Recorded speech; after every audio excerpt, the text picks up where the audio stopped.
merci d'être dans ce studio ce matin. Vous êtes la nouvelle porte-parole du gouvernement. On va évidemment revenir sur cette situation de chaos ce week-end avec la visite d'Emmanuel Macron au Salon de l'Agriculture. C'était le bordel. Voilà ce qu'il dit, le président de la République. Il le reconnaît lui-même, c'est ses mots, cités par le journal Le Figaro ce matin. C'était le bordel, mais j'ai envie de vous dire, la faute à qui ? Oula, je pense qu'il est important de ne pas inverser l'échelle des valeurs. Nous avons un président de la République qui a honoré une tradition, celle qui est que le président de la République ouvre le salon de l'agriculture. Maintenant, regardons en face ce qui s'est passé. C'est que nous avons eu en face de ce moment important, solennel, national, une minorité, une centaine d'ultra violents, qui étaient là non pas pour dialoguer, pour échanger, mais pour en découdre. Et l'ensemble des chaînes télévisées qui étaient sur place ont pu le voir, ont pu le filmer, et ils ne l'ont pas fait à visage caché, ils l'ont parfaitement assumé. Et donc ça, nous devons être collectivement capables de le dénoncer. Nous ne devons absolument jamais accepter que la violence prenne le pas dans l'opinion publique, dans notre pays, et qu'encore moins ce soit le terreau assumé d'une volonté d'éventuellement défendre des idées. Ce n'est pas le cas. Quand j'ai entendu samedi matin, vraiment extrêmement choquant, nous sommes chez nous, nous allons tout faire pour le dégager, à quel moment on tolère ce genre de phrase ? Nous sommes chez vous, c'était une phrase dite par les agriculteurs, cette centaine d'agriculteurs dont vous dites quelques-uns qui ne sont absolument pas représentatifs de l'entièreté des exposants et des agriculteurs. Est-ce que vous faites référence là ? Est-ce que vous faites les références là ? Et allons-y, mettons les pieds dans le plat, Prisca Thévenot. Nous sommes chez nous. Ça fait évidemment écho, j'imagine. En tout cas, c'est aussi comme ça que vous le comprenez. On est chez nous, qui est un slogan historique du RN et de l'ancien FN. Vous avez tout dit. Vous avez exactement tout dit. Et je vous le dis avec l'origine qui est la mienne, avec l'histoire qui est la mienne et avec la raison pour laquelle je me suis engagée. Nous ne devons pas tolérer ce genre de propos. Ça veut dire quoi, avec l'histoire qui est la mienne Vous savez, moi, je me suis engagée en politique, bien évidemment, pour défendre une certaine idée de la France et un projet européen. Dès 2017. Mais aussi face à une montée qui était là, latente, depuis un certain nombre d'années, avec notamment Jean-Marie Le Pen qui est arrivé au second tour des élections présidentielles, il y a maintenant de cela quelques années, pour justement combattre cette montée de l'extrême droite en France. Et donc quand aujourd'hui, j'entends en allumant la télé un samedi matin, alors que c'est un moment extrêmement attendu pour de nombreuses familles, pour de nombreux Français, pour de nombreux exposants des agriculteurs, que le salon de l'agriculture est ouvert par un homme, par une minorité d'ultra qui crie « on est chez nous », pardon, mais c'est ça qui doit nous interroger aujourd'hui. Pour vous, ce n'était pas une colère d'agriculteurs, c'était une colère quoi, de racistes ? C'était une colère d'ultra. Ensuite, maintenant, ce qu'on doit aussi pouvoir regarder, c'est pouvoir parler du salon de l'agriculture et des revendications parce qu'il des agriculteurs. Il y a cette colère-là, ne les laissons pas prendre en otage. Et il y a aussi, évidemment, la colère qui ne s'est pas manifestée par des violences, mais la colère des syndicats, la colère des différentes personnes qui avaient été invitées à débattre avec Emmanuel Macron, qui l'ont refusé. Et je pense qu'il faut quand même que vous puissiez répondre aussi sur ces questions-là. Mais puisque vous dites qu'il y a des familles qui auraient aimé pouvoir rentrer dans ce salon de l'agriculture et qui ne l'ont pas pu, eh bien, accueillons tout de suite François parce qu'il nous a appelé précisément au 32-16 pour en témoigner. Bonjour François. Bonjour. François, si je comprends bien, vous étiez un visiteur qui voulait venir en famille samedi matin et vous avez mis du temps à pouvoir rentrer. Racontez-nous ce que vous avez vu.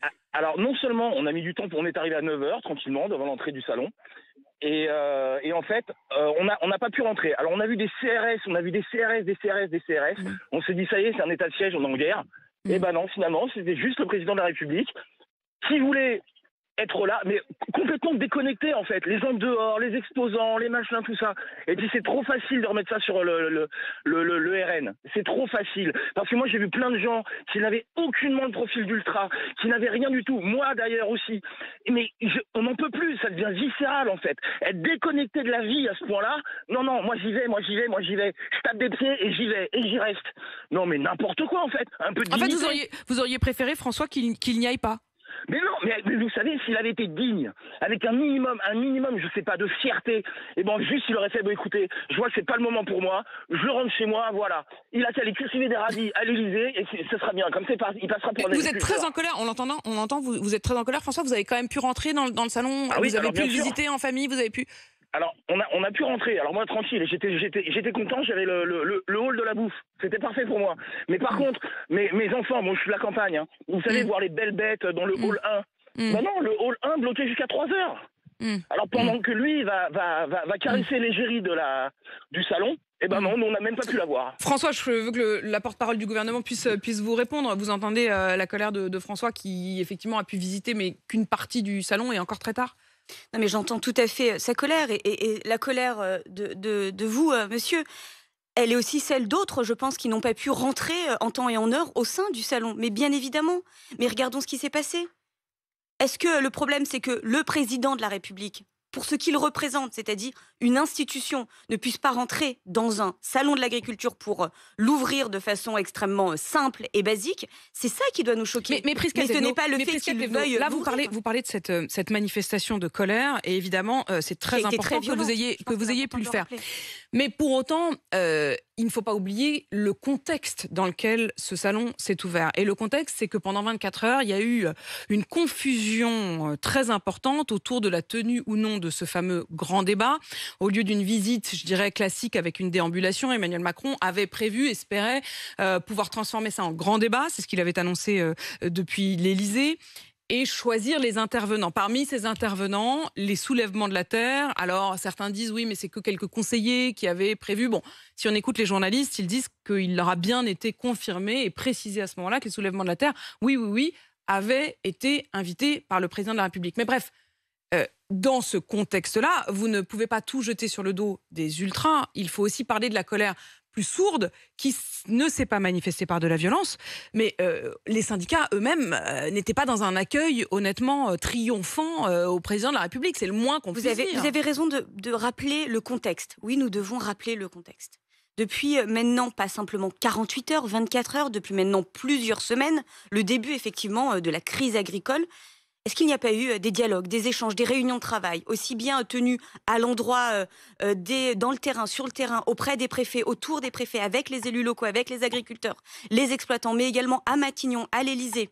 Est-ce qu'il n'y en a pas eu? Il y en a eu. Il y a même eu plusieurs trains d'annonces. Exactement. Et il y a eu plusieurs trains d'annonces, pour reprendre vos propres termes. 62 engagements ont été pris. 80% sont déjà satisfaits ou en cours de l'être. Et nous allons continuer avec l'annonce de 2 lois qui vont arriver, notamment le travail sur Egalim qui va se poursuivre avec un travail parlementaire qui est déjà à l'œuvre, mais également la loi sur le projet agricole pour la transmission, pour cette capacité de former nos jeunes pour aller vers ces métiers. Tout cela, ce sont des annonces très simples, très concrète pour le quotidien des agriculteurs. Et vous avez le dit, il y a eu un certain nombre de mesures. Et puis il y en a une dont on a quand même un peu l'impression que Emmanuel Macron l'a sortie un peu spontanément, je dirais, sans forcément savoir de quoi il parle. Les prix planchers. Est-ce que vraiment, Prisca Thévenot, vous allez, oui ou non, appliquer des prix planchers? Vous savez ce que ça veut dire, les prix planchers? Est-ce qu'effectivement, l'Union européenne va laisser la France mettre des prix planchers en place? C'est une proposition aujourd'hui qui est formulée par la France insoumise. Non. Et qui a été reprise par le président. Je le dis de façon très claire, non. Je pense que c'est important. Il y a des choses qu'il ne faut pas laisser dire. Le texte dont vous parlez de la France insoumise, c'est un texte qui est consigné au sein de l'Assemblée nationale, qui est disponible sur le site internet, et je vous invite vraiment... La proposition de loi formulée par la France insoumise pour des prix planchers. Exactement, et j'invite chacun à pas s'arrêter au titre, mais à aller regarder ce qu'il y a dans la proposition. Enfin, le titre, c'est comme ça qu'il a été repris. Écoutez, je sais, mais il faut regarder exactement ce qui est dans les Alors allez-y, dites-nous. Et article par article. Ils ne sont pas du tout dans la même mécanique que nous proposons. Alors quelle est la mécanique? Ils sont dans une démarche de mécanique d'économie administrée. Ce que nous proposons, c'est effectivement la mise en place de prix planchers. Mais prix planchers, qu'est-ce que ça veut dire? C'est mettre en place des prix sur la base des coûts de production par filière, avec des indicateurs interprofessionnels, et non pas des prix qui seraient décidés en début d'année pour l'année coulante, sans prendre en considération des aléas qui pourraient nous arriver. Qui va les fixer, ces prix planchers? De façon interprofessionnelle, je viens de vous le dire. D'accord, donc c'est les agriculteurs eux-mêmes, filière par filière, et non pas le gouvernement qui décidera de ce que sont ces prix planchers. Exactement. Ça pourra évoluer au fur et à mesure de l'année? Ça doit pouvoir évoluer, être en méthode agile. Regardez ce qui s'est passé avec la guerre en Ukraine. Si nous avions décidé de prix le 1er janvier et qu'ensuite la guerre arrivait et qu'on nous avait dit non, circulez, il n'y a rien à voir, on a décidé au 1er janvier, on aurait eu un gros problème. Est-ce que vous n'avez pas peur que ça devienne justement, que ça empêche en quelque sorte les prix de décoller et que ça les maintienne au plancher? C'est-à-dire que on sait qu'en ce moment, notamment dans le bras de fer avec la filière laitière, pour ne pas dire Lactalis, la grande difficulté, c'est de réussir à faire monter les prix payés par Lactalis. Est-ce qu'en leur donnant comme ça en quelque sorte un prix plancher, ils vont pas rester au plancher. C'est pour ça qu'il faut pouvoir le regarder filière par filière, secteur par secteur, et même de temps en temps région par région. C'est ce qui a notamment été dit par un certain nombre d'agriculteurs. Je pense que le pire serait ici de considérer que nous savons mieux que ceux qui sont sur le terrain. Donc écoutons-les, allons sur des discussions, sur des échanges qui peuvent encore une fois se faire filière, sur la base d'indicateurs très précis. Merci beaucoup, Prisca Thévenot, d'être venue ce matin répondre à mes questions. Vous êtes donc porte-parole du gouvernement. Vous accusez cette poignée d'ultra, dites-vous, dont vous considérez même qu'ils sont comme téléguidés, ou en tout cas qu'ils ont vraiment une proximité avec les idées au minimum du Front National, du Rassemblement National. Merci en tout cas d'être venu dans ce studio. Il est 7h51.